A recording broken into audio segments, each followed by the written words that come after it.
Ini kan aliansinya itu membentuk campaign yang tour ke berbagai provinsi yang Ya. ada di Indonesia, dan kenapa harus mobil? Oke. Iya.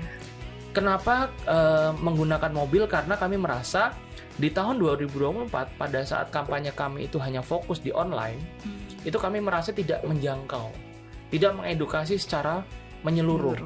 Sehingga dari segmen yang menengah ke bawah tadi, yang grassroots tadi, kami menyadari bahwa mereka perlu untuk didatangi face to face. Mereka perlu untuk didatangi secara langsung dan dijelaskan.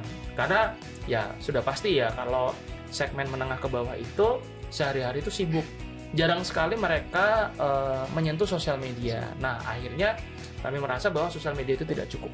Jadi kami membuat sebuah mobil yang tujuannya adalah ketemu dengan masyarakat, ketemu dengan mereka secara langsung, dan menjelaskan bagaimana judi online itu bekerja, bagaimana website itu bisa menipu mereka, dan bagaimana cara mengatasinya, bagaimana cara menghindarinya. Dan mungkin juga kami berharap juga bisa merubah beberapa masyarakat yang mungkin saat ini sedang main judi online untuk kemudian sadar. Jadi mobil ini akan keliling di 30 kota dari bulan Mei sampai bulan Agustus. Dan Aceh provinsi pertama ya, tempat Aceh pertama. provinsi pertama dan kota pertama. Kota pertama.